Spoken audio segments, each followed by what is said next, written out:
사무엘상 2장 6절로 7절에 보면 이런 말씀이 나옵니다.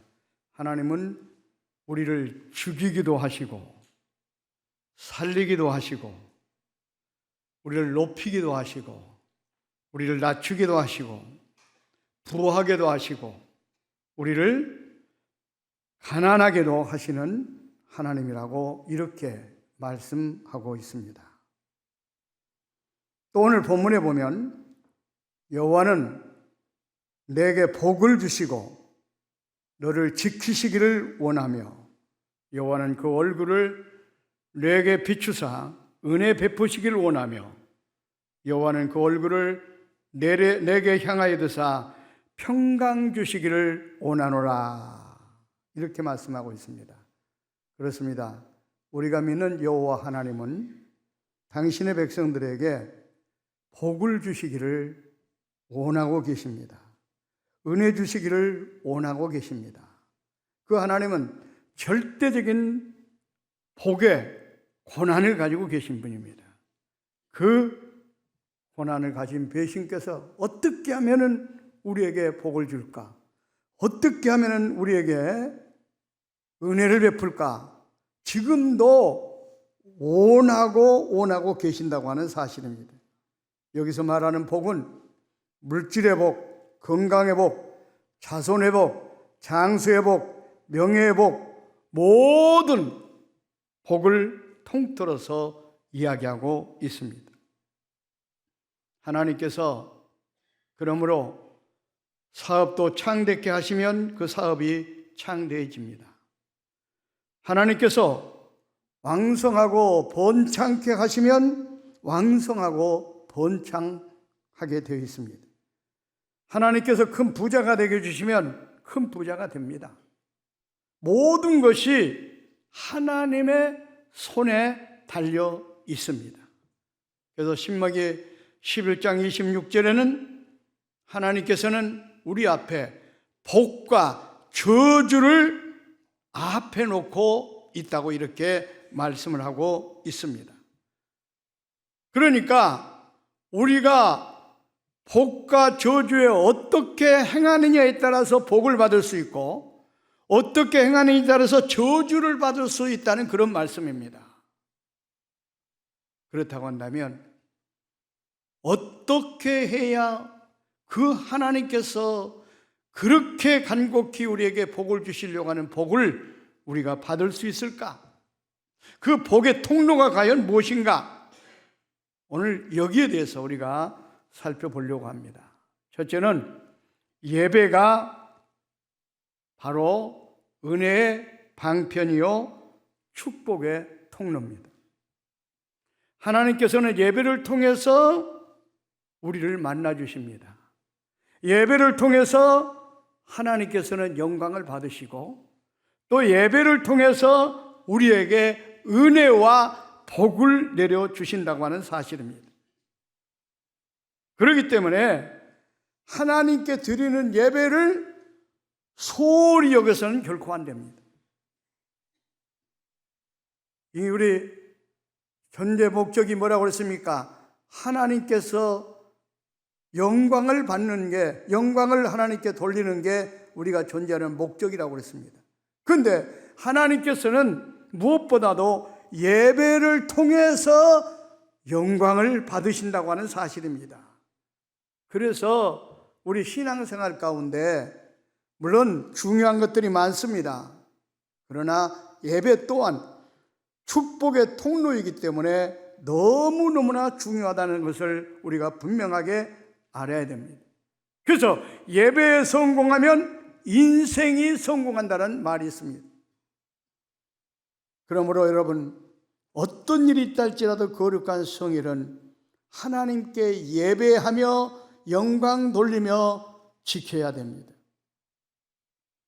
아무리 바쁜 일이 있고 세상에 어떤 일이 있다 할지라도 주일을 성수하고 하나님께 예배해야 하나님은 그 예배를 기쁘게 받으시고 그 예배를 통해서 만나주시고 예배를 통해서 우리에게 놀라운 은혜와 복을 내려주신다고 하는 사실입니다. 아브라함이 축복의 조상이라고 우리가 이렇게 일컬 수 있습니다. 왜냐하면 아브라함만큼 복을 많이 받은 사람도 없습니다. 그런데 아브라함이 복을 받은 것은 첫 번째로 보니까 그는 가는 곳곳마다 하나님 앞에 제단 쌓는 일, 예배하는 일에 우선순위를 두었습니다. 창세기 12장에 보면 아브라함이 처음에 하나님께 부름을 받아 고향을 떠납니다. 그래서 가나안 땅에 이르자 창세기 12장 7절 말씀 보면은 세겜 땅 상수리 나무에 이르러 자기에게 나타나신 여호와께 먼저 제단을 쌓습니다. 그리고 베델 동쪽 산으로 옮겨 장막을 치고 또 하나님 앞에 제단을 쌓습니다. 또 창세기 13장 4절에 보면 베델에다 또 제단을 쌓습니다. 그런가 하면 조카 롯이 이제 분쟁이 생겨가지고 재산을 가지고 떠나라 할 때 그 재산을 몽땅 가지고 떠났는데도 불구하고 그때 얼마나 가지고 네가 원하는 대로 하라 했지만은 그 모든 재산을 다 가지고 갔을 때 얼마나 그 마음이 허망했겠습니까? 그럼에도 불구하고 아브라함은 창세기 13장 18절 말씀 보면은 하나님께 그런 상황에서도 제단을 쌓았습니다. 그러니까 아브라함은 가는 곳곳마다 제일 먼저 한 일이 뭐냐? 하나님께 제단을 쌓고 여호와의 이름을 부르는 일이었습니다. 그러니까 하나님께서 아브라함을 축복의 조상으로, 아브라함으로 인해서 모든 사람들이 복을 받도록 복의 근원으로 삼아 주셨다고 하는 사실입니다. 솔로몬도 보십시오. 솔로몬은 어린 나이에 왕이라는 귀한 신분과 그러므로 인해서 정사를 돌보느라고 눈꽃 뜰 새 없이 바빴을 겁니다. 그런 가운데도 불구하고 1000번째 제단을 쌓습니다. 다시 말하면 정성껏 그 바쁜 일을 뒤로하고 하나님 앞에 예배하는 일에 최선을 다했다 그 말입니다. 그러니까 하나님께서 그에게 얼마나 놀라운 축복을 주었습니까?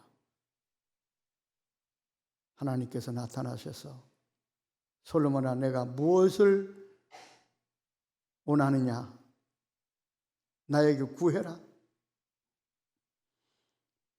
솔로몬이 구한 건 지혜였습니다. 그런데 하나님께서는 지혜와 부와 영광까지 하나님께서는 주셔서 전무후무한 복을 받게 됩니다. 이것도 뭐 때문에요? 1000번째 예배를 정성껏 하나님께 드렸기 때문에 하나님께서 그걸 보시고 기뻐하시고 나타나서 솔로몬아 내게 구하라 무엇을 줄꼬 이렇게 말씀하시고 구한 것에다가 보너스로 놀라운 부귀와 영화까지 허락해 주셨다고 하는 사실입니다. 여러분 솔로몬이 이렇게 예배를 하고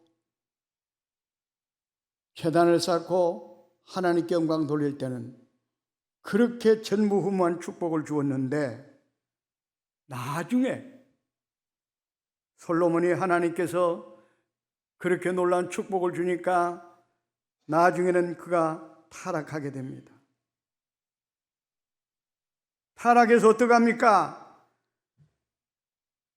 그렇게 번창하고 부귀 영화를 누리다 보니까 이제는 육신의 쾌락에 빠집니다. 술과 고기와 여자로 낙을 삼고 세상적인 쾌락을 즐기기 시작합니다. 그러다 보니까 그렇게 강성했던 나라가 기울어지고 그 후대에 남과 북으로 갈라지는 원인을 제공하게 됐습니다. 예배를 정성껏 드릴 때는 하나님께서 축복하셨는데 예배를 소홀히 하니까 하나님께서 그걸 빼앗아간 겁니다. 여러분, 예배가 얼마나 중요한지 모릅니다. 하나님은 예배를 통해서 여러분 만나주십니다. 예배를 통해서 여러분에게 은혜와 복을 주십니다. 또 예배를 통해서 하나님께서 영광을 받으십니다. 그러므로 정말 온전한 예배를 드리셔서 그 예배를 통하여 하나님께 영광을 드리고 여러분의 예배가 복의 통로라는 사실을 깨닫고 예배를 잘 드리는, 예배를 하나님께 예배를 통해서 영광 돌리는 그런 성도들이 되시기를 바랍니다. 그런데 중요한 것은 예배를 드리되 영과 진리로 예배하라고 그랬어요. 요한복음 4장 24절에 하나님은 영이시니 예배하는 자가 영과 진리로 예배할지니라. 예배를 드리되 영이신 하나님 앞에 영과 진리로 하는 것은 신령한 자세로 진실한 태도로 예배를 드려야 된다 그 말입니다. 예배를 드리라고 그러니까 형식에 빠져가지고 타성에 젖어가지고 예배하면은 이건 예배를 드리지 않은 것만 못합니다. 이사야서 1장 10절 이하에 쭉 보면은 그런 말씀이 나와요. 여호와께서 이스라엘 백성들이 어마어마한 재물을 가지고 나서 제단을 계속 시간을 정해놓고 제단을 쌓으니까 그 광경을 보신 하나님께서 말씀하신 겁니다. 너희의 그 무수한 재물이 나한테 무슨 유익이 있느냐? 나는 수양의 번제와 살찜 지심의 기름에 배불렀다. 나는 수송아지나 어린 양의 순영서의 피를 기뻐하지 아니한다. 왜냐하면 그때 당시에 재물 중에서 가장 귀한 재물이었거든요. 그런데 너희가 드리는 그 재물을 기뻐하지 않는다. 이미 배불렀다. 누가 내 앞에 보이러 오라고 했느냐? 그러니까 그 사람들은 그 어마어마한 재물을 가지고 제단을 쌓았는데 이걸 하나님 앞에 보여주기로 형식적으로 했다 그 말이에요.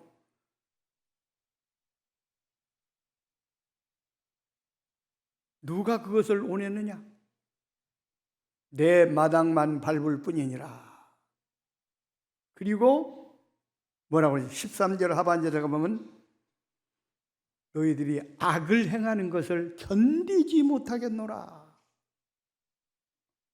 예배는 드렸는데 형식에 젖어서 타성에 젖어서 이렇게 예배하는 것은 악을 행하는 것이다 그 말입니다. 마당만, 교회 마당만 받고 왔다 갔다 할 따름이다.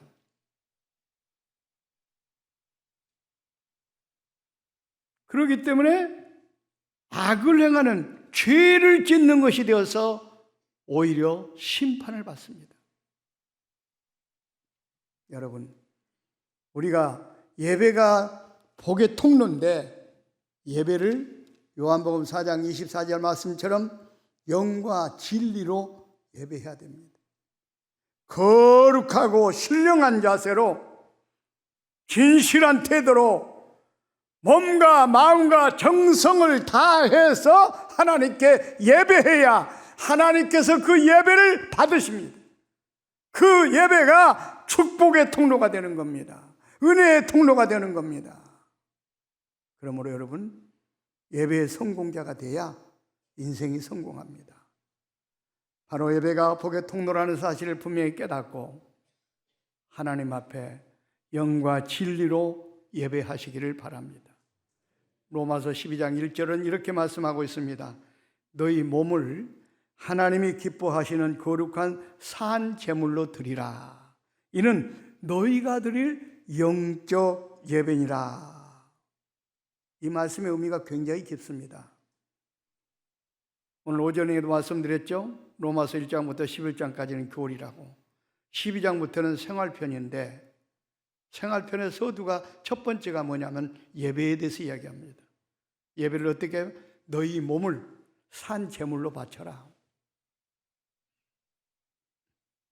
너희 몸을 산 제물로 바쳐라. 이것이 하나님께서 원하시는 영적 예배다. 하나님이 영이시기 때문에 그 영적 예배를 드려야 하나님 받는데, 우리 몸을 산채로 드리는 게 영적 예배라는 거예요. 이 말은 바로 뭐냐? 일주일 동안 세상에 나가 살면서 우리의 삶이 성결한 삶이 돼야 돼요. 죄 짓지 않고 깨끗한 삶이 돼야 돼요. 그리고 그 삶을, 그 몸을 하나님께 바치라는 겁니다. 이게 진정한 예배라는 거예요.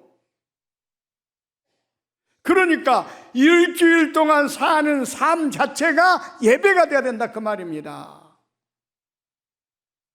교회 밖에 나가서는 세상 사람과 똑같이 말하고 똑같이 행동하고 똑같이 죄짓고, 교회 와가지고 거룩한 채 아무리 고개 숙이고 예배를 드린다 할지라도 그 예배는 악을 행하는 것이고, 세상 속에서 거룩하고 진실하고 착하게 하나님 말씀대로 살아서 그 삶을 통하여 하나님께 예배 드리라는 거예요. 그 몸을 하나님께 드리라는 겁니다. 이게 하나님께서 받으는 영적 예배라는 겁니다. 그냥 교회 1시간 와가지고 거룩한 채 하고 예배하는 것, 이건 예배가 아니라는 거예요. 여러분, 그럼 우리 믿는 성도는요, 예수 믿고 구원받았다고 한다면 세상 사람처럼 살아서는 안 됩니다. 하나님 말씀에 따라 거룩하게 살아야 돼요. 말도 행동도 모든 것을 거룩해야 됩니다. 그리고 그 삶을 통하여 주일날, 거룩한 주일날 하나님 앞에 바치는 것, 이것이 영적 예배라는 거예요. 이런 예배가 바로 복의 통로가 되는 겁니다. 그렇게 예배를 드리면 하나님께서 한없는 복을 주시려고 엄청나게 준비하고 계세요. 어떻게 하면 복을 줄까? 복을 주기를 원하고 계세요. 그런 예배를 드리면 하나님께서 복을 주신다는 겁니다. 오늘 말씀 기억하시고, 정말로 복의 통로가 예배라는 사실을 분명히 기억하시고, 영과 진리로 산 몸으로 하나님께 예배하는 우리 신반표 교회 성도님들 되셔서 영적 예배를 드리셔서 그 예배를 통하여 큰 은혜와 복을 받는 여러분들이 되시기를 주의 이름으로 축원을 드립니다. 두 번째로는 복하면은 순종입니다. 순종이 복의 통로입니다. 신명기 7장, 8장, 15장, 그 다음에 28장, 여기에 나온 내용들 보면요, 복에 대한 내용 나와요. 복. 그 말씀을 따라, 율례를 따라 순종하면, 청종하면, 복종하면 하나님께서 복을 주지만, 그 말씀을 순종하지 아니하면 저주를 준다는 말이 신명기에 꽉 차 있습니다. 그 대표적인 결이 바로 신명기 28장 2절에 보면 하나님 말씀을 청종하면 모든 복이 내게 임한다고 이렇게 말씀하고 있습니다. 하나님 말씀을 듣고 청종한다는 것은 그 말씀을 따르는 것을 말합니다. 거기에는 물질의 복, 건강의 복, 자녀의 복, 나가도 복을 받고 들어가도 복을 받고, 이처럼 하나님 말씀에 순종하는 자에게 하나님께서는 복을 주시기 때문에 여러분이 복을 받으려고 한다면 무조건 하나님의 말씀이 내가 지키기 힘든 말씀이라 할지라도 아멘하고 순종하면 그게 복이 됩니다. 대표적인 예로 아브람입니다.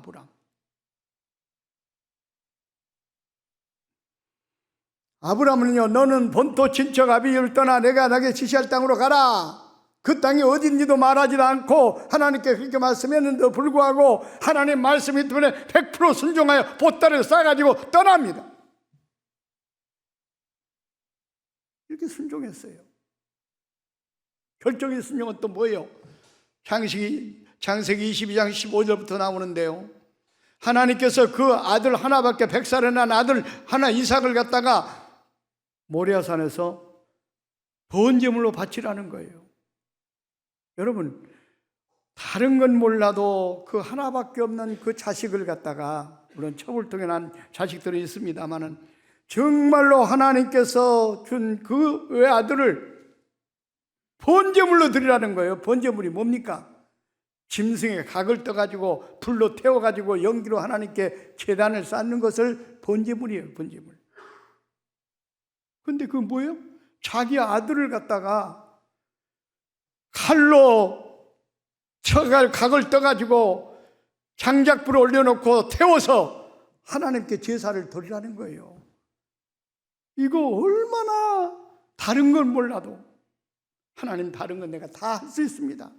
차라리 내 목숨을 가져가십시오. 이렇게 할 만합니다. 그런데도 불구하고 아브라함은 순종했습니다. 그러니까 창세기 22장 15절에 보니까는 뭐라고 그랬어요? 내 독자 이삭을 아낌없이 주었은즉 내가 내게 복을 주고, 내가 모리아산에다가 그 이삭을 바치라고 하는 것을 순종했기 때문에, 내 말에 준행했기 때문에 내가 내게 복을 주고, 이렇게 나와요. 그래가지고 그 다음에 그 복에 대해서 쭉 나열하고 있습니다. 그러니까 보세요, 도저히 지킬 수 없는 하나님의 말씀인데도 불구하고 그 말에 순종하니까 그렇게 엄청난 축복을 주었다, 그 말이에요. 여러분, 정말로 우리를 살리기도 하시고 죽이기도 하시고 우리를 높이기도 하시고 낮추기도 하시는 복, 우리에게 가난하게도 하시고 부하게 하시는 그 하나님께 우리가 복을 받으려고 한다면 그 하나님 말씀이 어떤 말씀이라 할지라도 우리는 순종해야 돼요. 순종. 근데 우리는 어떻습니까? 신앙생활하면서 하나님 말씀이 선포되면 나름대로 자기가 판단해가지고 지킬 만한 것은 지키고, 지키기 어려운 것은 이리 피해가고 저리 피해가고, 그러면서 말씀에 순종한다고 얘기를 합니다. 그렇기 때문에 마음속까지 꿰뚫어 오신 하나님께서 그걸 모르시겠어요? 머리카락 하나까지 세시는 거 하나님이, 여러분 마음속에 어떤 생각을 가지고 있는 걸 다 아시는 하나님이 그걸 순종이라고 보겠어요? 그래서 우리가 복을 받지 못하는 거예요.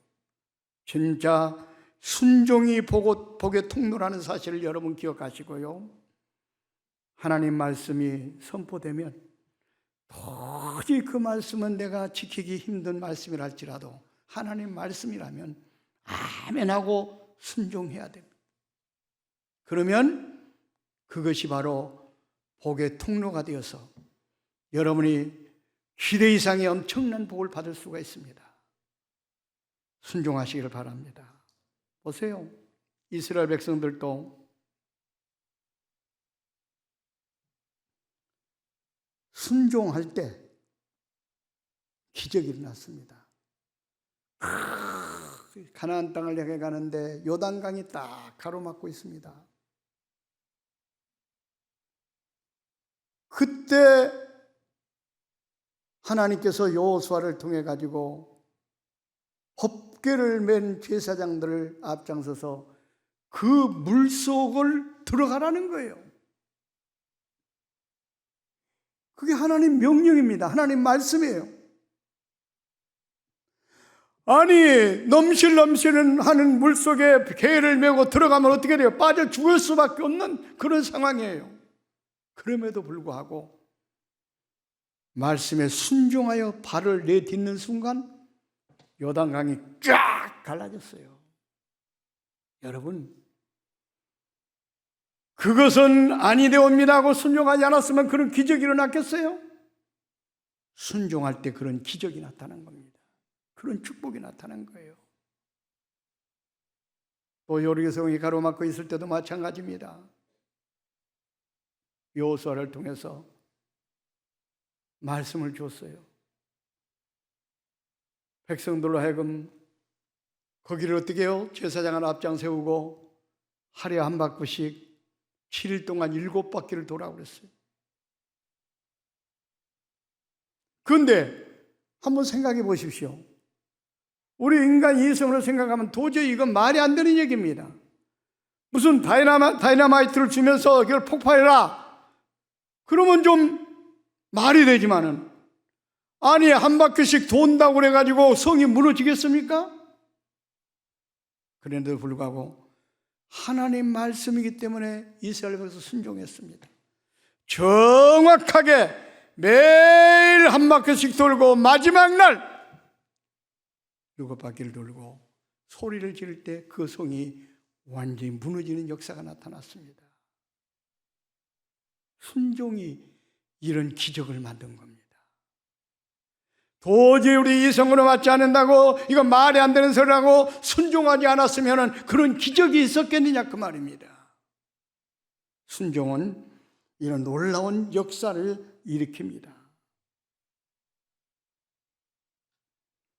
나병에 걸린 나아만 장군도 여러분 잘 아시죠? 그 종의 이야기를 듣고 엘리사에게 가서 기도를 받으면 그 병이 낫는다고 하는 소식을 듣고 선물 보따리를 싸가지고 기도를 받으러 갔습니다. 그런데 그 아람 나라의 큰 나라에 장군이 왔는데도 불구하고 내다보지도 않습니다. 그리고 종을 시켜가지고 저 요단강에 가서 7번 몸을 씻으라고 해라. 자존심이 상했어요. 야 돌아가자. 그런데도 불구하고 종들이 왔으니까 한번 우리가 그대로 한번 실천해 봅시다. 그래서 그 마음에 돌이켜서 요단강에 가가지고 7번 문을 한 번 담그고 2번 담그고 3번 담그고 4번 담그고 아무런 반응이 없었어요. 근데 7번 딱 담그니까 그 나병이 떠나가고 어린아이 살처럼 깨끗해지는 그런 기적이 일어났어요. 그 주의 종의 말에 100% 순종할 때 그런 기적이 나타난 거예요. 그래서 순종은 축복의 통로가 되는 겁니다. 순종은 기적의 통로가 되는 겁니다. 여러분의 삶 가운데 그런 놀라운 축복과 놀라운 기적이 나타나기를 원하십니까? 그렇다고 한다면 하나님 말씀에 아멘하고 순종해야 돼요. 도저히 우리 인간의 이성으로 말이 안 되는 얘기를 할지라도 하나님 말씀이라면 아멘 하고 순종해야 돼요. 이게 복받는 방법입니다. 순종이 복의 통로이기 때문에 그렇습니다.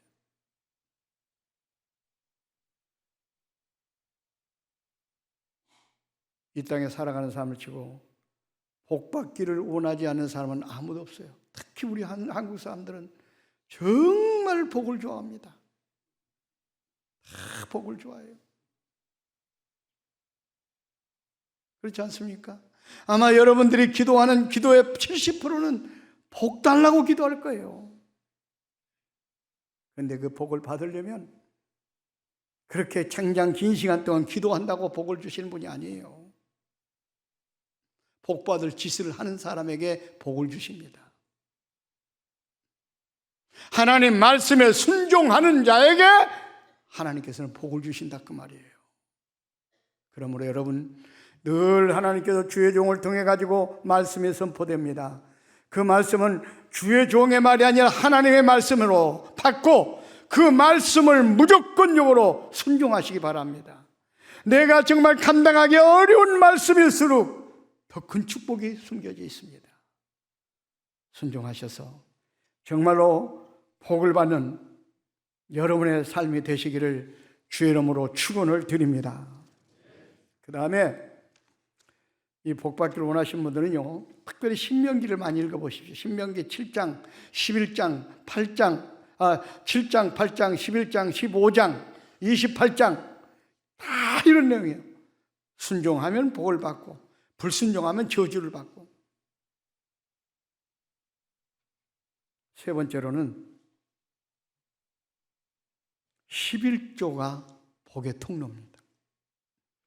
말라기 3장 8절로 9절을 보면요, 이런 말씀이 나요. 사람이 어찌 하나님의 것을 도둑질하겠느냐? 그러나 너희는 나의 것을 도둑질하고도 말하기를 어떻게 우리가 주의 것을 도둑질할 수가 있습니까? 이렇게 하도다. 왜 11조가 하나님의 것이냐? 물론 모든 것을 하나님께 다 주었습니다. 우리에게 모든 물질을 다 주셨어요. 그런데 주실 때 하나님께서 10분의 1은 하나님 것으로 구별해 놨어요. 그래서 여러분의 수입의 10분의 1은 여러분이 땀 흘리고 노력해서 번 돈이지만 하나님의 것이에요. 하나님의 것. 그렇기 때문에 10분의 1을 여러분이 사용하는 것은 뭐예요? 하나님의 것을 도둑질하는 것이다, 그 말이에요. 그래서 말라기 선지자가 그걸 지금 지적하고 있는 거예요. 어째 하나님의 것을 도둑질하겠느냐? 그러니까 그런 도둑질해 놓고는, 아니 감히 우리가 어떻게 하나님의 것을 도둑질할 수가 있습니까? 이렇게 얘기한다, 그 말이에요. 여러분, 10분의 1은 하나님의 것입니다. 이미 하나님께서 모든 물질을 주시면서 10분의 1은 나의 것이라고 딱 정해놓으셨기 때문에 하나님의 것이에요. 그러니까 11조를 드리지 않는 것은 하나님의 것을 도둑질하는 것이라고 이렇게 말씀하고 있어요.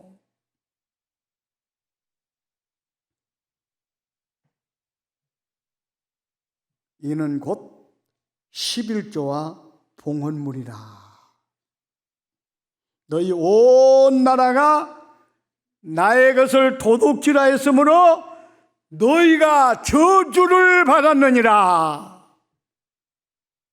말라기 선지자 시대 때 이스라엘 백성들이 얼마나 북쪽은 망하고 남쪽은 포로로 잡혀가지고 고통을 당하고 어려움과 환난과 역경에 빠지는 그런 시기였습니다. 너희들이 나의 것을 도둑질했기 때문에 너희들이 저주를 받아 지금 그런 어려운 도탄에 빠져 있다, 그 말입니다.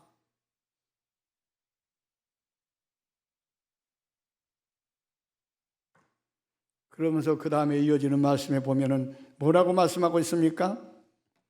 이렇게 말씀하고 있습니다. 11절에 가서 보니까 메뚜기를 풀어 토지 소산을 다 먹어버린 것이다. 농사를 짓는데 메뚜기 떼가 나타나가지고 그 소산을 다 갉아먹어버린 거예요. 그러니까 땀을 흘려 수고하고 농사를 지었는데 헛수고가 된 거예요. 헛수고가 된 거예요. 또 그뿐만 아니에요. 이어지는 말이 그겁니다. 포도나무 열매가 기한 전에 다 떨어져 버렸다는 거예요. 왜? 너희들이 나의 것을 도둑질했기 때문에 내가 저주를 내려서 너희들이 농사를 지어도 결실을 가져오지 못하도록 만들었다는 거예요. 포도도 기한 전에 다 떨어지게 해버리고 메뚜기 떼가 그 모든 식물을 다 갉아먹어버리고 그 다음에 질병을 만나 돈을 아무리 벌어도 하나님께서 그 재산을 가지고 들어와도 불어버린다고 그랬어요. 입을 불어버린다고 그랬어요. 그러니까 돈을 아무리 벌어도요, 하나님께서 불어버리니까 다 나가버린다, 그 말이에요. 이 말은 뭐냐? 11조를 드리지 않으면 저주를 내려가지고 너희들이 아무리 많이 번다 할지라도 다 없어지게 만든다는 거예요. 병을 걸리든지 불의의 사고를 만나든지 그렇게 해서 결국은 다 잃어버리게 만든다, 그 말입니다. 이게 하나님 말씀이에요. 말라기 3장 8절부터 쭉 읽어보세요. 그러면서 10절에는 이렇게 말씀했어요. 만군의 여호와가 이르노라. 너희의 온전한 11조를 창고에 들여 나의 집에 양식이 있게 하고 그곳으로 나를 시험하여 내가 하늘 문을 열고 너희에게 복을 쌓을 것이 없도록 두지 아니한가? 봐라. 11조를 드리면 하나님께서 창고에 쌓을 것이 없을 정도로 하늘 문을 열고 복을 쏟아 부어주겠다는 거예요. 그러니까 11조가 복의 통로입니다, 여러분. 신앙의 선배들한테 아마 그런 간증 많이 듣지 않았습니까? 내가 11조를 드렸더니 하나님께서 엄청난 복을, 그런 간증들은 지금 엄청나게 쏟아지고 있습니다. 좋은 화장품의 그 회사의 회장님, 그분이 11조로 복을 받았다고 하는 그 책을 썼어요. 근데 그분이 철저히 11조 생활했더니 하나님께서 엄청난 땅값이 오르고 그 기업이 그냥 폭발적으로 해서 대기업이 됐다고 하는 이런 간증들이 굉장히 많습니다. 여러분, 11조가 복의 통로입니다. 11조를 드리면 하늘을 열어서 창고에 쌓을 것이 없을 정도로 부어주신다고 해놓고 그 다음에 11절에 가서는 이렇게 말합니다. 만군의 여호와가 이르노라 내가 너희를 위하여 메뚜기를 금하여 너희 토지 소산을 먹어 없애버리지 못하게 하며 너희 포도 열매가 기한 전에 떨어지지 않게 하리니. 11조를 드리면 농작물이 기한 전에 떨어지지 않도록 하고 메뚜기 떼를 틈타지면으로 막아준다 그 말이에요. 얼마나 놀라운 축복이 쏟아집니까?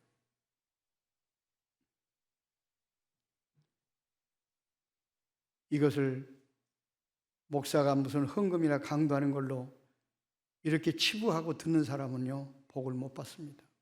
이건 하나님 말씀입니다. 내가 지어낸 얘기가 아니고 하나님 말씀이에요. 내가 왜 헌금 설교하는 것을 갖다가 성도들이 싫어한다는 걸 알면서도 불구하고 왜 인기 없는 목사가 되려고 이런 말씀을 전하겠습니까? 주의 종은 하나님 말씀을 올바로 전해야 되기 때문에 그래요. 오늘날 대부분의 많은 목회자들이 이런 설교를 안 해요, 지금. 왜? 성도들이 싫어하니까. 여러분, 목회자는 성도들을 기분 맞추라고 설교하는 게 그의 진정한 목회자가 아닙니다. 하나님 말씀을 그대로 전달하는 게 진정한 목회자입니다. 그래서 갈라디아서 1장 10절에 뭐라고 그랬습니까? 네가 하나님을 기쁘게 하랴 사람을 기쁘게 하랴. 만약에 사람을 기쁘게 하는 종이라면 주의 종이 아니니라. 이게 갈라디아서 1장 10절 말씀이에요.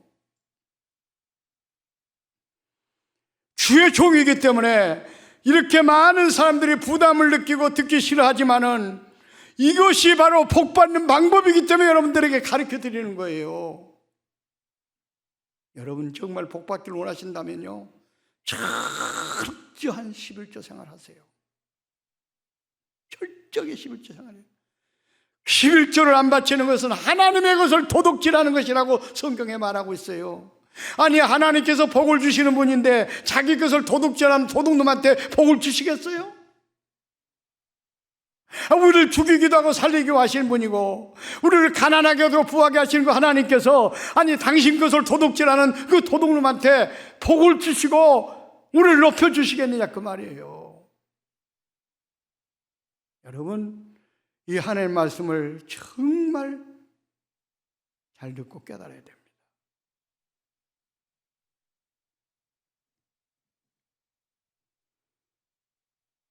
(11조를) 안 바치면은 복도 안 받고 그냥 많은 것이 아니라 저주가 임한다는 이 무서운 말에 여러분 귀를 기울여야 돼요.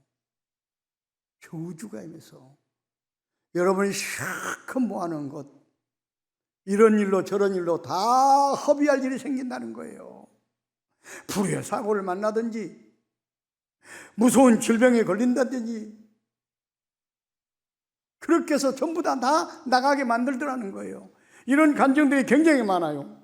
순복음교회 박종천 목사님 그 간증을 집을 제가 읽어보니까요, 그 간증 가운데 하나 이런 간증이 있더라고요. 청주 중앙 순복음교회 백집사님이라는 분이 계셨는데 그분은 학교 선생님이셨습니다.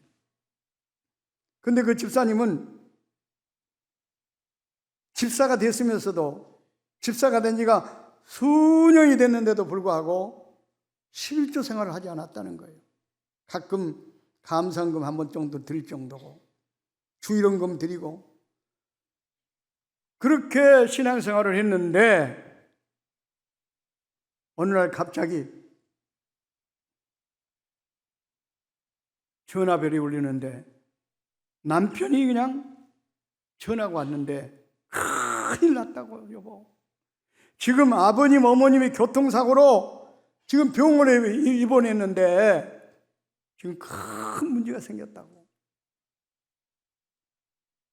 그래서 허겁지겁 병원으로 달려갔는데 그날따라 또 아들이 그 중병에 걸렸다고 하는 병원에 종합검진을 받았는데 중병에 걸린 그것도 비보를 그날 듣게 된 거예요.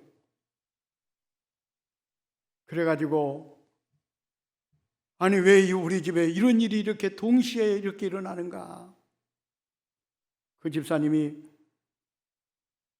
그렇게 하면서 그 아버지 부모님 교통사고로 그렇게 많이 다쳐가지고 병원비가 그때 당시에는 이렇게 보험 이런 제도가 잘 안 돼가지고 보험 제도가 안 돼가지고 병원비도 엄청나게 나왔다는 거예요. 또 교통사고를 낸 사람이 잘못이 아니고 이분들이 무단횡단을 하다가 교통사고를 만났기 때문에 그 병원비를 꼼짝없이 다 물어야 되는 그런, 그리고 또 아들이 그 아주 위급한 수술을 해야 되는데 그 수천만 원이 들어갔다는 거예요, 병원비가. 그러니까 아예 박봉의 그 교사 생활하면서 남편은 어떤 면으로 볼 때는 변변한 그 직장 생활을 하는 그런 상황인데 그래가지고 고민에 빠졌습니다. 그런데 그때 딱 깨달음이 오더라는 거예요. 아하, 내가 집사라고 신앙생활은 그동안 열심히 한다고 했는데 11조를 드리지 않았기 때문에 그래서 그동안 내가 드리지 않은 11조의 몇 배로 이렇게 다 나가게 되구나 하는 걸 깨닫게 됐다는 거예요. 그래가지고 그때 깨닫고 그때부터 11조 생활을 하기 시작했답니다. 그런데 11조를 하면서부터 또 놀라운 일들이 일어났다는 거예요. 가정에 변화가 일어났습니다. 믿지 않던 남편이 교회를 나오게 됐고 그 다음에 술, 담배를 끊고 그 가정이 아주 화평이 이루어졌다는 거예요. 또 그뿐만 아니라 그 남편이 변변한 직장도 없었지만은 치질로 평생 고생을 했답니다. 그런데 그 치질이 깨끗하게 또 치료가 됐다는 거예요. 그렇게 약을 쓰고 병원을 다녀도 낫지 않는 그 치질이 거짓말같이 나는 역사가 나타나더라는 거예요.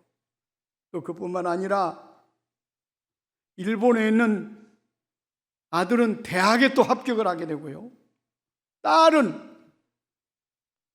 교수로 채용되는 그런 기적이 일어나더라는 겁니다. 그리고 그 집사님은 교장으로 또 승진하는 역사가 나타났다는 거예요.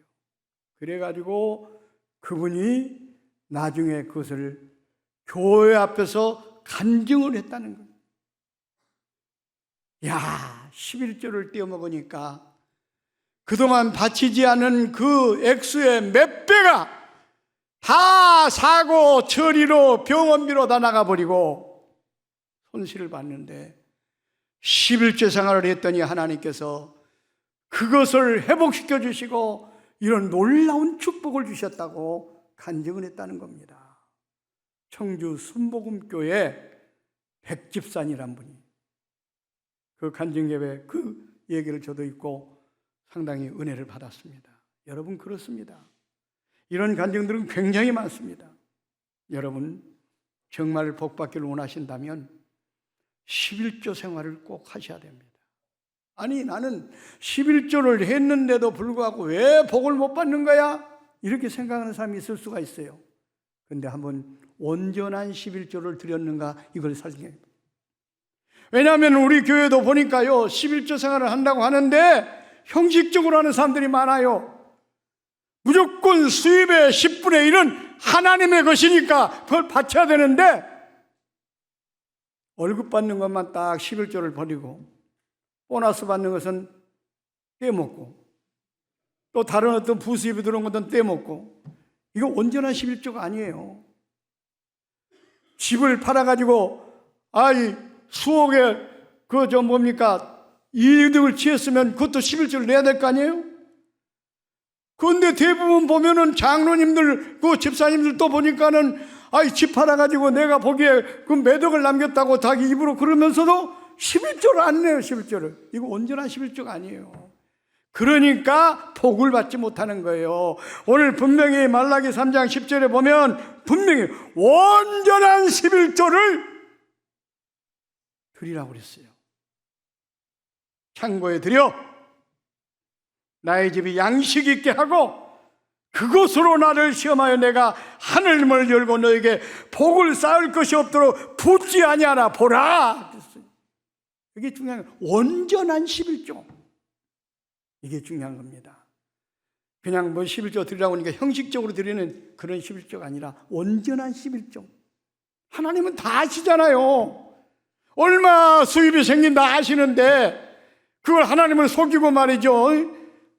아나니아 삽비라가 말이 재산 팔아가지고 얼마만 감추고 그냥 이거 다 바칩니다 하는 거짓말 직사했어요. 그 자리에서 차라리 재산 안 바쳤으면 훨씬 나을 뻔했어요. 양심을 속이니까 그런 거예요. 우리가 온전한 11조를 하자는 거 양심을 속이는 거, 양심을 속이는 거. 그런 자에게 복을 주시겠어요? 여러분, 온전한 11조를 드려야 돼요. 그래야 복 받습니다.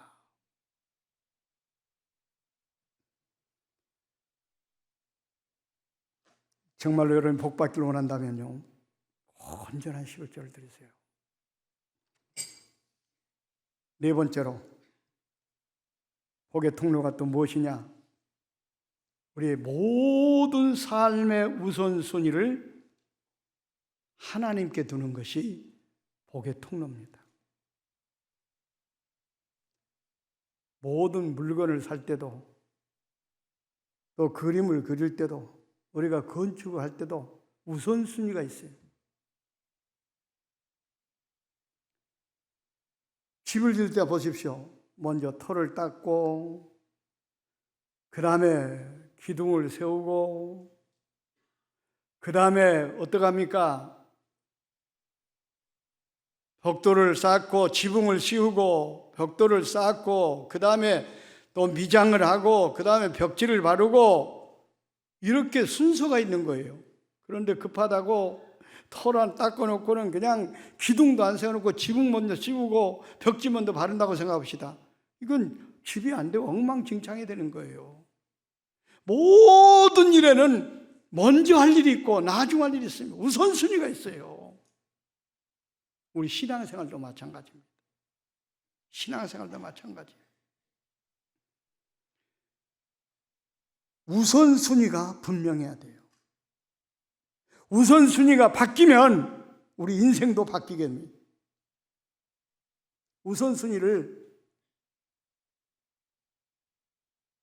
잘못해가지고 잘못 선택해가지고 인생을 망친 사람들이 성경에 얼마나 많이 나오는지 몰라요. 여러분, 하나님 제일주의로 살아야 될 사람들이 하나님보다 물질 중심으로 쾌락 중심으로 살다가 패망한 사람들이 얼마나 많습니까? 에서가 그랬어요. 에서가 인간의 욕구 충족을 위해 가지고 거기에 우선순위를 뒀다가 하나님께 주신 그 귀한 장자권을 소홀히 여겼어요. 하나님께 주신 장자권을 우선순위로 여겨야 되는데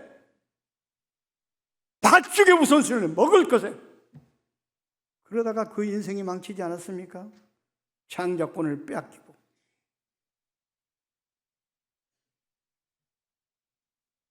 여러분, 삼손이 누굽니까? 나실인입니다. 하나님께서 특별히 구별해가지고 그를 이 땅에 보냈어요. 그런데 어떻습니까? 그렇다면 그는 무엇보다도 하나님 제일주의로 살았어야 됩니다.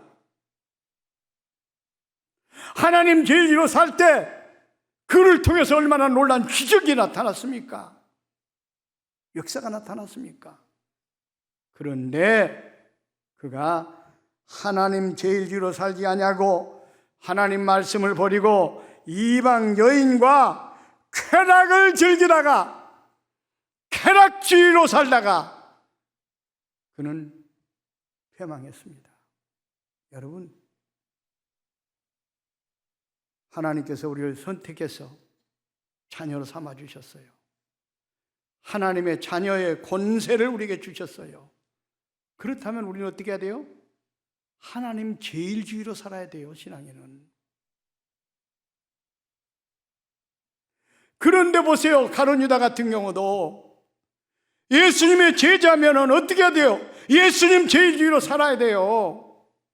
그런데 예수님보다 돈 몇 푼에 예수님 팔아넘기지 않습니까? 돈 제일주의를 하다가 그는 어떻게 됐어요? 자기 손으로 자기가 목매달아 떨어져 창자가 쳐서 죽은 비참한 인생이 되었어요. 이처럼 하나님 우선주의 제일주의로 살지 않으면 어떻게 돼요? 우리는 망합니다. 우리 주님께서 뭐라고 말씀했습니까? 너희는 먼저 그 나라와 그 의를 구하라. 그리하면 이 모든 것을 너에게 더하시리라. 하나님 제일주의로 살아야 돼, 우리는.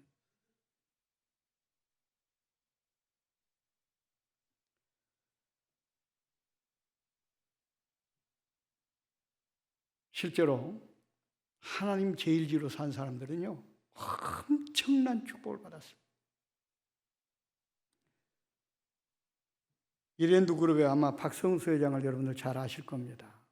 저는 그분의 간증을 듣고 엄청나게 도전과 은혜를 받았습니다. 그분이 대학을 졸업하고 이대 앞에다가 조그만 양장점을 만들었어요. 그러면서 그 사업을 시작한 모토가 뭐냐면 철저하게 주의를 지킨다. 주의를 성수한다. 그리고 철저하게 11조를 드린다. 그리고 여기서 돈을 벌면 내가 잘 먹고 잘 쓰는데 내 육체를 위해서 쓰지 않고 내 몸을 위해서 쓰지 않고 하나님의 나라를 위해서 복음 전파를 위해서 하나님의 일을 위해서 사용하겠다. 그런 모토를 가지고 양장점을 시작해서 합니다. 철저히 주의를 지켰습니다. 이익금이 생기면 철저히 11조 생활했습니다. 그랬더니 하나님께서 축복해가지고 이대 앞에 조그맣게 시작한 양장점이 날로 발전해가지고 명동에다가 이제 큰 가게를 얻게 됩니다. 근데 명동에 큰 가게를 얻고 이제 거기 오픈을 하고 주일날 문을 닫으니까 주변 사람들이 막 저 사람 미친 사람 아니냐고. 왜냐하면 명동은요, 월요일부터 토요일까지 매상 올리는 것보다도 주일날 하루 매상 올리는 게 훨씬 더 많이 올린답니다. 그런데 그렇게 매상을 뒤로하고 주일날 잣다를 내려고 문을 닫고 가니까 사람들이 수근수근했다는 거예요.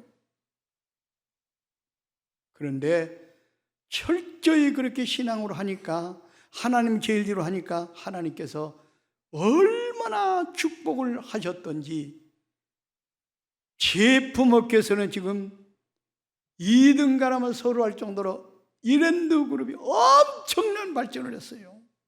몇 년 전에 여기 코로나 터지기 전에 보니까요, 제품업계에서 중국에서요 3위더라고. 3위. 그 큰 나라에서 3위 기업이에요. 3위 기업. 그 정도로 발전했어요. 그리고요 이런 그룹을 하면서 그분은 철저히 11조 생활할 뿐만 아니라 주의를 지킬 뿐만 아니라 모든 직원들을 채용할 때도 30%는 철저히 신앙훈련 받은 사람들, 그리고 70%는 믿지 않는 사람들을 직원으로 채용해가지고 매일 그 직장에서 예배드리고 그들을 갖다가 제자훈련 시켜가지고 크리스찬으로 만든다는 거예요. 그러니까 그 기업을 운영하는 목적이 뭐냐? 바로 뭐냐? 전도하기 위해서, 선교하기 위해서 그렇게 운영한다는 거예요.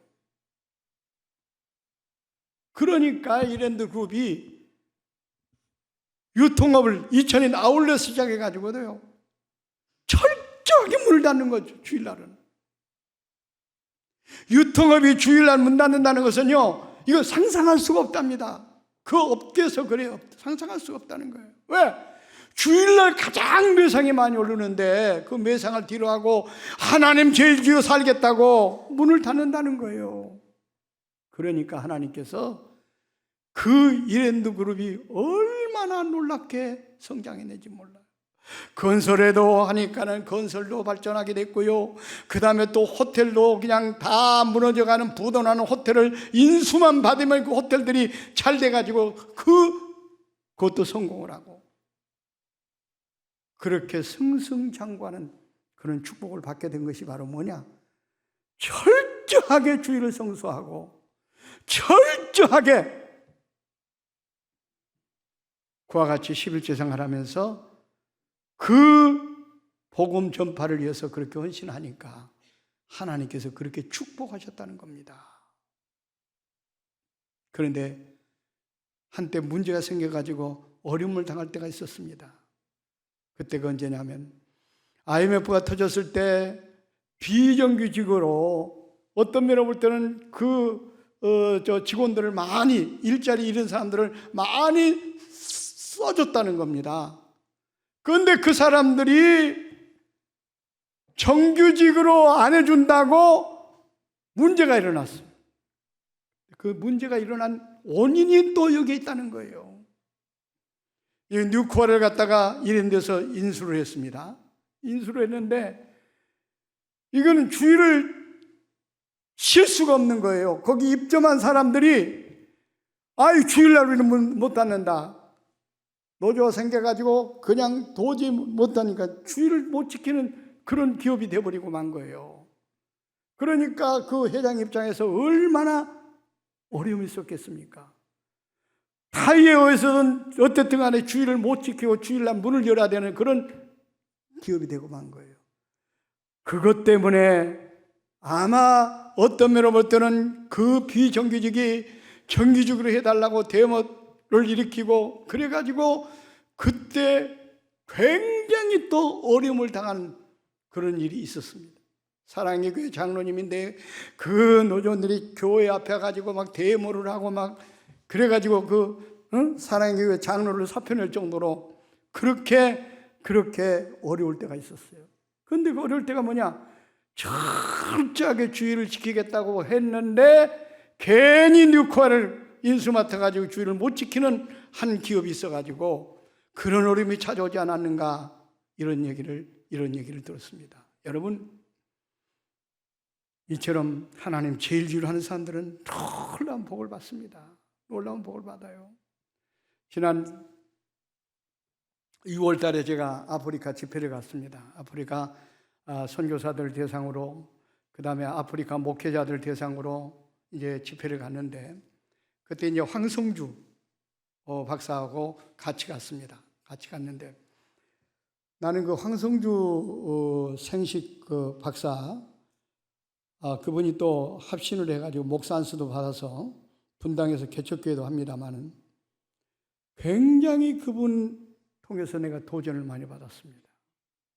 그분은요, 의사이면서 또 목사이면서 하는데, 그분은 서울대 나와가지고 훌륭한 의사가 돼가지고 암병을 많이 치료하는 그런 사랑의 병원으로 유명하잖아요. 그래가지고 그 병원도 분당에 지금 얼마나 잘 되는지 몰라요. 근데 그 모든 것을 다 맡겨놓고 본인은 1년에 11달은 회에 다니면서 복음을 전하는 거예요. 복음을 전하는데 10억 영혼을 자기가 구원하겠다는 그런 목표를 가지고 복음을 전해요. 전 세계를 다니면서. 그래서 제 옛날에 중국도 같이 집회를 갔었고 미국도 같이 집회를 갔던 그런 경험이 있습니다. 그런데 이번에 집회를 갔는데 그분이 같이 이렇게 식사하면서 간증을 하는데 너무너무 내가 도전을 받았어요. 그분이 그렇게 하나님 제일지로 사니까 하나님께서 엄청난 축복을 하셔가지고 황성주 생식을 통해 가지고 아주 대기업이 됐어요. 그런데도 불구하고요, 그분은 철저하게 거기서 나온 이익금을 가지고 복음 전파를 쓰는 거예요. 그런 대기업의 회장이 또 그런 큰 병원의 그 회장이 지금 전세를 살고 있다는 거예요. 전세를. 그러니까 나는 거기에 내가 목사인데도 부끄러울 정도로 내가 도전을 받았어요. 야, 이분이 정말로 참 종이구나. 그분 하는 얘기가 그래요. 이 땅에 무슨 재산이 필요해 있느냐 그예요. 기업을 해서 돈을 버는 것도 선교를 하기 위해서 하는 거지 돈 모아놓으면 무슨 소용이 있냐 그런 얘기예요. 주님 재림하시면 빈몸으로 오는 것도 빈손으로 가야 되는데, 그래서 제가 목사로서 부끄러움을 느낄 정도로. 그러면서 그분이 또 내가 어린이 선교에 대해서 그 목회자들 또 선교사들 대상으로 세미나를 하는데 그분이 또 거기서 은혜를 받아 도전을 받았어요. 과거에 같이 집회 다니면서도 그때는 못 느꼈는데 아이고 목사님 그 강의를 듣고 가슴이 뜨거워져서 이야 이거구나. 자기가 10억 영혼을 구원한다고 지금 전 세계에다가 보니까는 아프리카 뭐 이 지역에다가요 그 사랑의 봉사단이라는 그 지부를 전부 다 만들어 놓고 선교사들 한번 파송해 가지고 선교하는 거예요. 그리고 엄청난 예산이 그쪽으로 투하하는 거예요. 우간다에다가는요 수백억을 들어가지고 대학교를 사가지고 선교를 하고 있어요. 대학교를 우간다에 아주 유명한 대학을 인수해가지고 완전히 그냥 미션 학교로 만들어가지고 선교를 하고 있고 이렇게 엄청나게 돈을 투자해서 선교를 하더라고요. 그러면서 생각하는 거는 어린 영혼에게 복음 전한 것은 그렇게 쉽고 그 다음에 일생도 구원하고 그렇게 가치가 있다는 걸 이번에 깨달았습니다. 목사님 나하고 같이 이제 서예계 다니면서 어린이 선교합시다. 자기도 어린이 선교를 같이 하겠다는 거예요.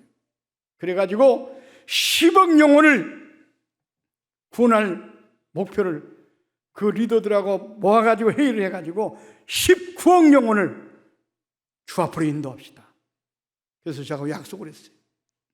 그래가지고 8월 말주막쯤 우리 교회 와서 설교를 한번 해달라고 해서 설교하면 또 그런 얘기를 좀 할 줄 알았더니 엉뚱한 얘기만 해가지고 조금 내가 기대가 끝났는데 우리 성도들이 그런 얘기를 좀 들어야 되는데 그 얘기를 안 해가지고 어쨌든 간에 그렇게 하나님 제일지로 사니까요 하나님께서 그 기업을 이야기 들어보니까 엄청난 축복을 주시는 거예요. 거기서 만드는 뭐 생식 종류 건강 식품 송류가 세계적으로 날개도처럼 팔려나간다는 거예요. 그렇습니다. 하나님 제일지로 살면요 하나님께서 이렇게 놀라운 복을 주신다니까요. 이런 예는 정말 너무너무 많습니다. 성경에도 보니까요 이삭이 그랄 지방에 가서 사는데 흉년이 든 거예요. 흉년이 들었어요. 그 흉년이 들었는데 그래서 그 땅을 떠나려고 그러니까 하나님께서 떠나지 말아라. 그것을 머물러라. 그는 머물 수밖에 없어요. 근데 그 가뭄이 들어가지고 농사를 질 수도 없죠. 가축을 기를 수도 없죠. 다른 사람들은 지금 다 굶어 죽어가는 그런 상황인데 이삭은 거기서 농사를 지었는데 그 불황 가운데 호황을 누린 거예요. 100배의 결실을 얻어가지고 하루아침에 거부가 됐어요. 거부가 됐어요. 얼마나 축복을 많이 받았느냐 하면은 그날에 왕이 찾아와가지고 당신이 우리보다 강하게 더 크게 되었으니까 우리를 좀 떠나주십시오. 이렇게 할 정도로 엄청난 축복을 받은 거예요. 그래서 그 이삭이 왜 그렇게 축복을 받았을까? 창세기 12장에 보면 그렇게 나와요. 이삭에게 한 해에 100배를 얻어 거부가 됐다고. 그런데 그 비결이 어디가 있느냐? 창세기 26장 25절에 보면 이삭이 그곳에 가서 제일 먼저 제단을 쌓고 여호와의 이름을 부르고 그 다음에 장막을 치고 그 다음에 우물을 팠더라. 이거 우선순위가 뭐입니까? 제일 우선순위가 자기들의 집을 장막을 치는 것보다 먼저 하나님께 제단 쌓고 하나님의 이름을 부르는 일에 우선순위를 뒀어요. 그리고 난 다음에 집을 짓고 그리고 난 다음에 사업을 했다 그 말이에요. 그러니까 이삭이 그 불황 가운데서 호황 가운데서 다른 사람들은 농사도 짓지 못하고 그 흉년으로 다 망해가는 그런 상황에도 하루아침에 포부가 될 수가 있었다 그 말입니다. 이처럼 하나님 제일주의로 사는 사람들은요, 하나님 우선주의로 사는 사람들은요, 아니 복의 근원이신 하나님께서 복을 왜 안 주시겠어요? 그래서 하나님 제일주의로 사는 게 여러분 복 받는 비결입니다. 여러분 미국이란 나라가요 짧은 역사 가운데 정말로 세계 최강대국이 됐어요. 그게 왜 그런 줄 아십니까? 메우표라 배를 타고 102명이 미 대륙을 갔는데 102명이 출발했는데 반이 죽었어요. 그런 가운데서도요 그 청교도들은 그 도착해가지고 하나님 앞에 무릎을 꿇고 먼저 감사의 제사를 예배를 드립니다. 먹을 것도 없지요. 춥지요. 또 그뿐만 아니라 그 원주민들의 공격이 있지요. 그런 가운데서도 그들은 하나님께 예배를 드리고 그 다음에 그들이 정착하면서 제일 먼저 교회를 지었습니다. 교회를. 그리고 두 번째로 병원을 짓고 세 번째로 학교를 짓고 마지막에 가서 자기들이 살 수 있는 집을 맨 마지막에 지었어요. 이건 뭘 말하고 있습니까? 우선순위가 하나님께 있었어요. 교회를 제일 먼저 지었다는 것은 그들의 삶의 모토가 우선순위가 하나님께 두었던 겁니다. 그러니까 그 열악한 가운데서도 추수를 해가지고 감사 예배를 드린 게 바로 그 추수감사절의 결례가 된 거예요. 모든 게 하나님 제일주의로 살았던 그들이기 때문에 그 미국이란 나라가 그 후손들이 그렇게 놀라운 복을 받게 된 겁니다. 짧은 역사 가운데 최강대국이 된 거예요. 여러분 정말 여러분 복을 받기를 원한다면 모든 삶의 우선순위를 하나님 섬기는 데 주세요. 하나님 제일주의로 사세요. 그러면 하나님께서 여러분의 필요한 모든 것들은 내 마음대로 갚아주십니다. 채워주십니다. 복 받는 방법이 다른 게 없어요. 제일주의로 사시면 복을 받습니다.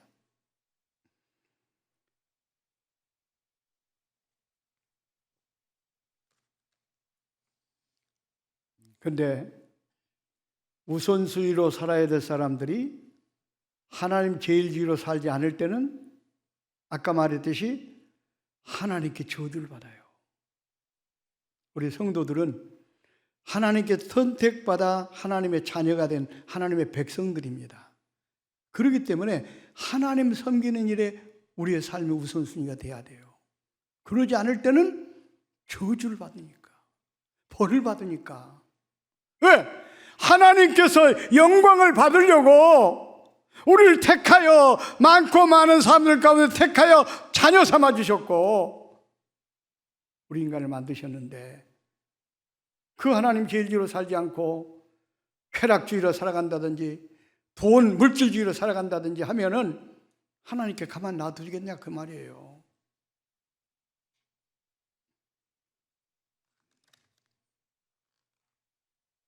우선순위를 망각하고 살았다가 큰 피해를 본 사람들이 대표적으로 이스라엘 백성들입니다. 하나님께서 바벨론 포로가 있을 때 그들에게 자유를 주셨어요. 다시 예루살렘으로 돌아가게 하셨어요. 그런데 문제는 뭐냐? 하나님께서 학개서 1장 8절에 보면 너희는 가서 산에 올라가서 나무를 가져다가 전을 건축하라. 그리하면 내가 그로 인하여 기뻐하고 또 영광을 얻으리라. 포로에서 귀환을 시키면서 하나님께서 이렇게 말씀하셨어요. 그런데 처음에 가가지고는 성전을 건축을 시작합니다. 방해꾼들이 생기니까 방해꾼들을 핑계대고 성전 건축을 중단해버렸어요. 안 했어요. 그러니까 16년 만에 학개 선지자를 통해서 하나님께서 그것을 지적하고 있습니다. 때가 아직 안 되었다고 이 핑계대고 저 핑계대고 성전을 건축하지 않고 있는 그들을 향하여서 이렇게 말합니다.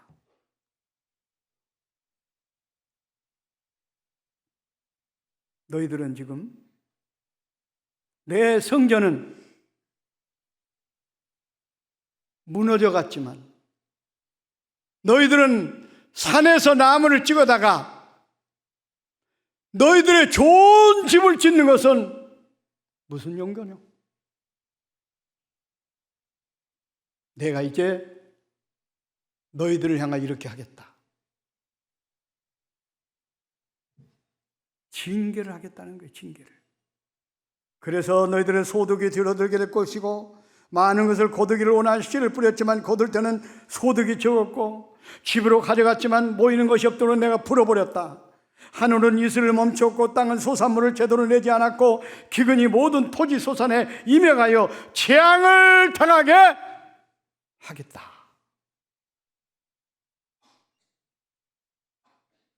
그러면서 학개서 1장 9절 하반절에 이것이 무슨 연고뇨? 내 집은 황무하였으되 너희는 각각 자기의 집에 빨랐습니다. 그러니까 우선순위를 뭐예요? 산에서 나무를 찍어다가 전을 건축하라고 했는데 그것이 거기에 우선순위를 둬야 되는데 하나님의 집을 짓는데 성전을 짓는데 우선순위를 둬야 되는데 그거는 제껴놓고 이 핑계대고 저 핑계대고 때가 안 되었다고 하고 자기들 집을 번쩍번쩍히 짓는데 빨랐다 그 말입니다. 그러니까 내가 너희들에게 징계하여 이런 재산을 풀어버리겠다고 이렇게 말씀하시는 겁니다. 여러분, 이렇게 우선순위를 잘못 선택하고 살면 벌을 받습니다. 진노를 받습니다. 여러분, 혹시 여러분도 하나님을 믿고 하나님의 자녀라고 하면서도 불구하고 우선순위를 세상에 썩어져 없어질 것에 우선순위를 두고 하나님을 섬기는 일에 차선으로 두고 살아오지는 않았습니까? 오늘 살펴봐야 돼요. 정말 복받기를 원한다면 우선순위 하나님께 두십시오. 하나님 제일 주의로 사십시오. 그러면 그것이 복의 통로가 되어서 여러분의 가정이, 여러분의 사업이 놀랍게 번창하는 역사가 나타날 줄로 믿습니다. 마지막으로 우상을 제거해야 복을 받습니다. 그러니까 우상 제거가 복의 통로예요. 복의 통로. 오늘 본문에 뭐라고 그랬습니까? 우상을 따르는 자는 저주를 받는다고 하지 않았습니까? 우상은 복을 가로막는 장애물이 장애물. 그렇기 때문에 복을 받으려고 한다면 그 장애물을 제거해야 됩니다. 출애기 20장 5절에 분명히 말씀하고 있지 않습니까? 그것들에게 절하지 말며 그것들을 섬기지 말라. 나 내 하나님 여호와는 질투하는 하나님인즉 나를 미워하는 죄를 갚되 아버지로부터 아들에게 3, 4대까지 이르게 한다고 분명히 말씀하고 있습니다.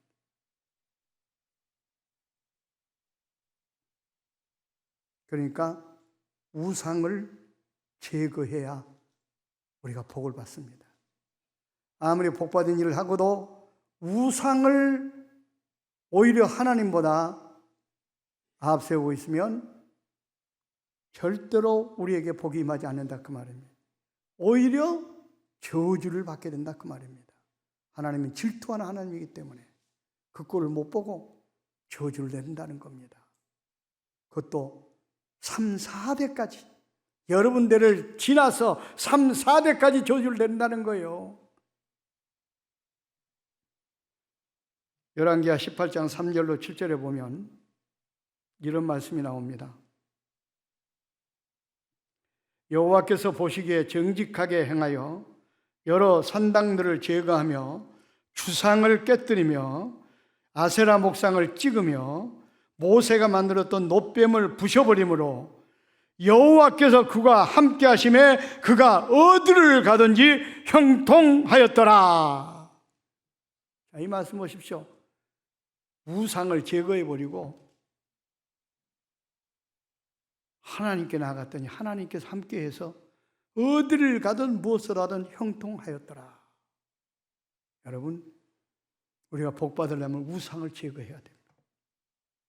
창세기 34장에 보면요, 야곱이 장자권을 뺏어가지고 외삼촌 집에 가가지고 종살이 하면서 그럼에도 불구하고 돈을 많이 벌어서 이제 고향 땅으로 돌아옵니다. 돌아오는데 세겜에 머물렀다가 큰 봉변을 당합니다. 딸 디나가 세겜 추장의 아들들에게 강간을 당했어요. 그러니까 그 소식을 들은 야곱의 아들들이 세겜 사람들을 죽이는 살인죄를 범하게 됩니다. 그러니까 세겜 사람들이 가만히 있을 수가 있나요? 감히 어떻게 우리 땅에 와가지고 이런 짓을 할 수 있느냐? 보복의 칼을 갑니다. 그러니까 그 가정이 얼마나 불안과 공포 속에 쌓이게 됐습니까? 딸은 강간을 당하고 아들들은 살인죄를 범하고 또 그로 인하여서 그 지역 사람들이 막 보복을 하려고 지금 칼을 갈고 있고, 한마디로 말해서 아니 하나님께서 야곱과 너가 함께하며 어디를 가든지 너와 함께하겠다, 너를 지켜주겠다, 보호하겠다고 그런 야곱인데 왜 이렇게 그 가정에 어려운 문제가 있느냐 그 말이에요. 이것보다 큰 문제가 뭐 있습니까? 딸이 강간을 당하고 자식들이 살인죄를 범하고 어떤 면부터 가정이 완전히 좀 문제가 된 거 아닙니까? 왜 그랬을까? 보니까요, 그 원인이 있어요. 그 야곱의 부인 라헬이 드라빔이라는 우상을 품고 있었어요. 그때까지도 우상을 품고 있었어요. 그러기 때문에 그 가문에 그런 문제가 찾아오게 된 거예요. 근데 창세기 35장에 보면요, 어떻게 됩니까? 그 야곱이 이게 깨닫고 이제 모든 걸 다 버리고 여호와께 돌아가자.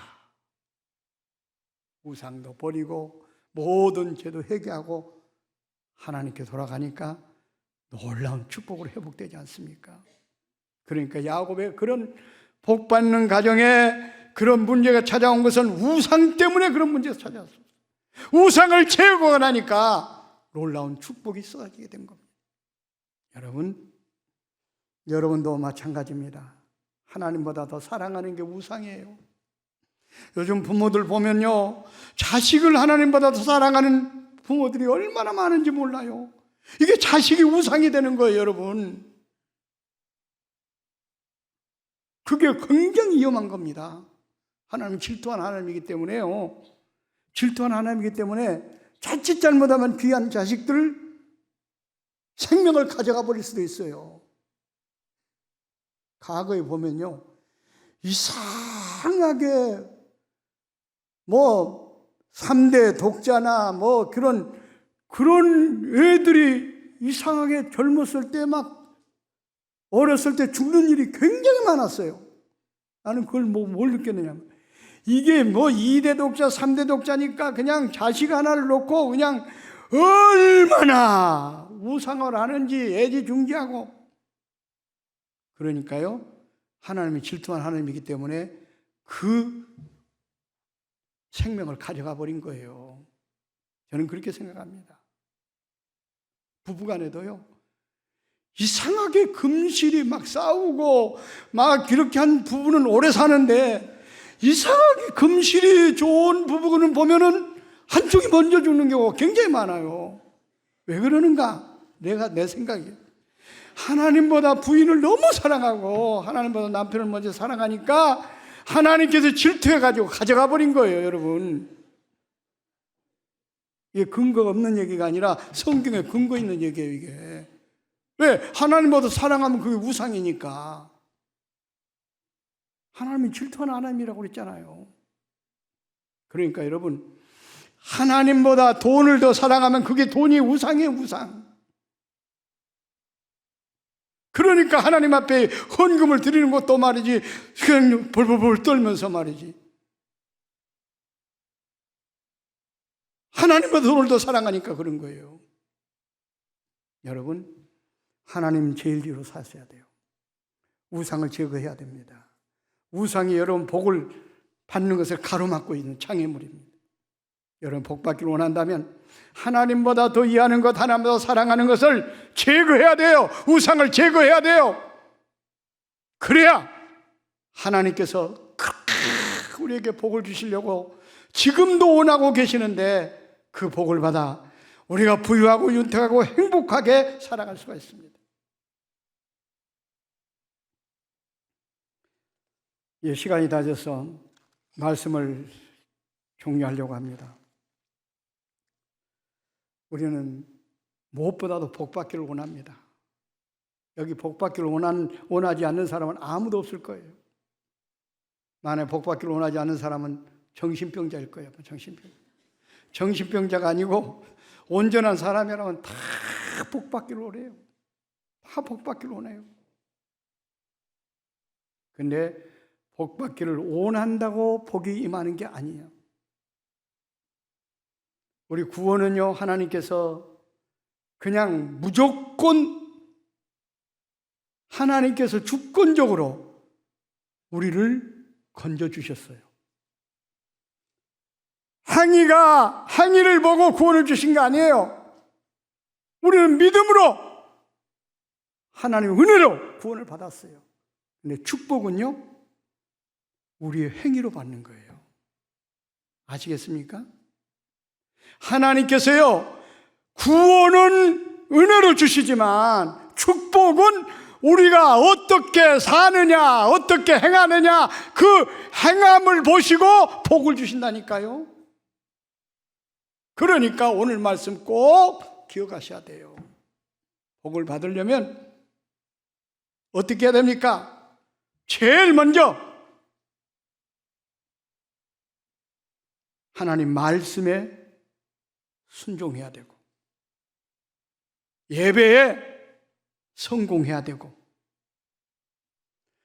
또 모든 삶의 우선순위를 하나님께 둬야 되고, 철저하게 하나님의 것을 떼어먹지 말고 온전한 11조를 드리고, 그리고 하나님 제1주로 살 뿐만 아니라 우상을 제거하면 분명히 하나님께서 여러분 가정과 여러분 사업장에 한없는 복을 부어주실 줄로 믿습니다. 이 말씀 붙들고 복받는 우리 신반포 교회와 성도들이 되시기를 주의 이름으로 축원을 드립니다. 기도하겠습니다. 살아계신 하나님, 부족한 종을 이 재단에 보내주시고 시간 귀한 하나님 말씀을 전달할 수 있도록 도와주심을 감사합니다. 이 하나님 말씀을 듣고 그 말씀대로 순종하게 하옵소서. 그리고 예배의 성공자가 되게 하옵소서. 온전한 11조를 드리는 성도가 되게 하옵소서. 하나님 제1주로 살아가게 도와주옵소서. 우상을 제거하게 도와주옵소서. 그래서 하나님께서 예비하시고 준비하신 풍성한 복을 받아 누리는 우리 신반포교회 성도들이 될 수 있도록 축복해 주시옵소서. 종은 잠깐 와서 말씀만 전하고 갑니다. 성령께서는 이들을 떠나지 마옵시고 이들의 마음을 감동시키시고 변화시켜서 말씀대로 순종하여 복을 받고 살아갈 수 있도록 역사해 주시옵소서. 예수님의 이름으로 기도하옵나이다. 아멘.